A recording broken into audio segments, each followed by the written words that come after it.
नीरू का बेटा फौज में बड़ी पोस्ट पर था। वो हमेशा तैनाती में बाहर रहता। घर में अकेली नीरू बोरियत महसूस करती थी। नीरू की सहेलियों ने उसे सलाह दी कि वो अपने बेटे की शादी करवा दे। बहू के आ जाने से सब ठीक हो जाएगा। बेटा अपार, तू तो फौज में रहता है, मुझे घर में अकेलापन काटने को दौड़ता है। तू एक काम कर बेटा, शादी कर ले, फिर बहू के साथ मैं घर में आराम से रहूंगी। क्या माँ, मैं जब तक मेजर नहीं बन जाता शादी नहीं करूँगा। तुम कहीं घूमने जाया करो, लेकिन शादी की बात मत करो। इतना कहकर अपार वहाँ से चला जाता है। लेकिन जाते वक्त उसे माँ की भी चिंता रहती है। एक दिन दरवाजे की घंटी बजती है। नीरू दरवाजा खोलती है तो सामने एक सुंदर सी लड़की साड़ी पहनकर सर पर पल्लू रखकर खड़ी होती है। कौन हो तुम बेटा, और तुम्हें किसने भेजा है?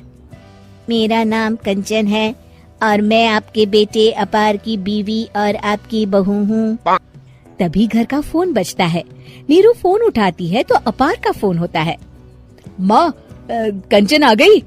वो आपकी बहू है माँ, और मैंने उससे शादी कर ली है। आप अकेली रहती हैं तो मैंने आपके लिए शादी कर ली माँ। अच्छा बेटा, बहू तो आ गई, बहुत सुंदर है।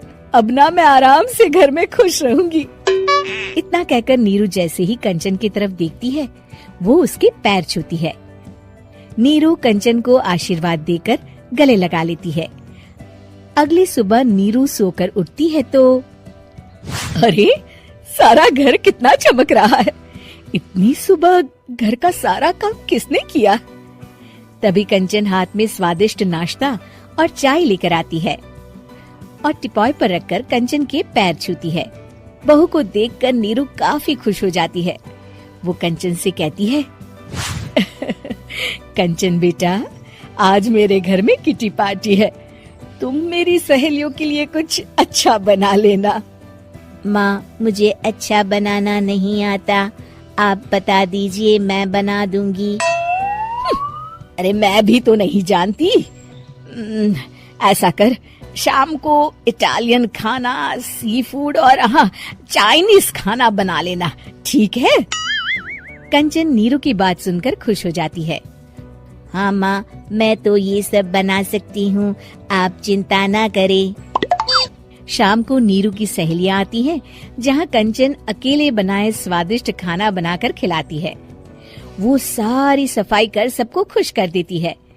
कंचन अंदर किचन में जाती है कि तभी नीरू की सहेली बोल पड़ती है। अरे नीरू, तेरी बहू तो बड़ी परफेक्ट है, तेरी हर बात मानती है और सारा काम भी अकेले करती है, तुझे शिकायत का मौका भी नहीं देती। लेकिन क्या फायदा, बेचारी नीरू का जीवन तो बहू के आने के बाद भी बोरिंग का बोरिंग ही रहा। क्यों, ऐसा क्यों बोल रही है? अब तो मेरे साथ मेरी बहू भी रहती है। हाँ, रहती तो है, लेकिन मैं ऐसी लड़कियों को बहुत अच्छे से जानती हूँ। ये सारे काम इसलिए करती है कि तुझे लड़ाई करने का कोई मौका ना मिले और तू फ्रस्ट्रेट हो जाए, समझी? नीरू भोली सूरत बनाकर कहती है, नहीं, मैं नहीं समझी।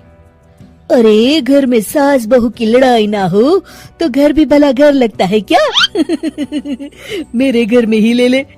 सुबह से बहू के साथ लड़ाई में इतनी चहल पहल रहती है कि मन हमारा भी लगा रहता है और पड़ोसियों का भी। नीरू मन में सोचती है, बात तो सही है, अगर ये मेरी शिकायत के बिना ही हर काम कर देगी तो मैं क्या करूँगी? रात को नीरू सोने के लिए कमरे में जाती है, जहाँ कंचन उसके पैर दबाने लगती है। नीरू को अच्छा तो लगता है, लेकिन वो किसी भी तरह से उससे लड़ाई करना चाहती है। बहू, दर्द पैर में नहीं सर पर है और तू मेरे पैर दबा रही है। मैं सर दबा देती हूँ माँ जी। ये कहकर वो उसका सर दबाने लगती है। तू एक काम कर, मेरे लिए बादाम वाला दूध ले आ, जा। कंचन जाकर सास के लिए दूध ले आती है। अब नीरू उसे जो कहती कंचन झट से कर देती। बहू, जरा छत से जाले निकाल दे।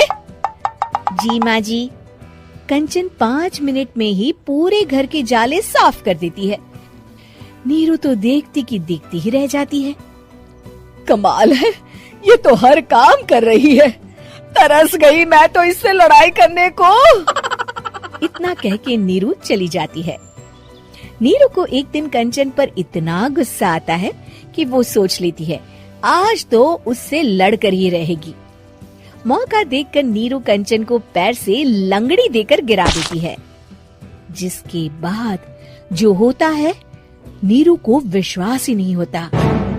जमीन में 2 भागों पर गिरी कंचन के सारे पुर्जे बिखर जाते हैं। स्प्रिंग और उसके अंदर से रंग बिरंगी लाइट जलने लगती है। तभी घर की घंटी बजती है। नीरू डरकर दरवाजा खोलती है तो सामने अपार खड़ा होता है। क्या हुआ माँ, तुम इतना डर क्यों गई? कंचन ने कुछ किया क्या? कुछ कहा क्या उसने? मैं अभी बताता हूँ। तभी अपार की नजर कंचन पर पड़ती है। अरे माँ, तूने ये क्या किया? कंचन को तोड़ दिया। तुम्हारी खुशी के लिए मैंने रोबोट को तुम्हारी बहू बनाकर भेजा था, जिससे तुम्हारी हर इच्छा पूरी हो और तुम खुश रहो।